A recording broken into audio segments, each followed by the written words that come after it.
तुषार, आपण पाहतोय प्रत्येकाच्याच मनामध्ये आज अत्यंत कृतज्ञतेची भावना आहे आणि तीच कृतज्ञता व्यक्त करण्यासाठी हजारो भीम अनुयायी दाखल झालेत. धन्यवाद दिलेल्या माहितीसाठी. दरम्यान देशाचे पंतप्रधान नरेंद्र मोदींनी देखील डॉक्टर बाबासाहेब आंबेडकरांना अभिवादन केलंय. नरेंद्र मोदींची एक पोस्ट आपण पाहूया.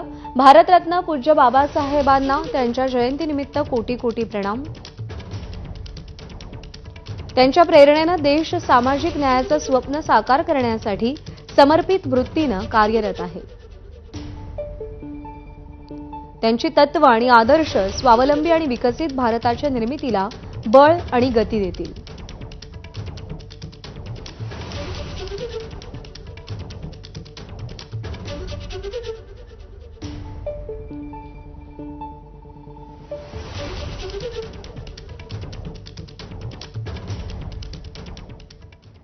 आणि यानंतरची बातमी आहे आयपीएलच्या मैदानातून.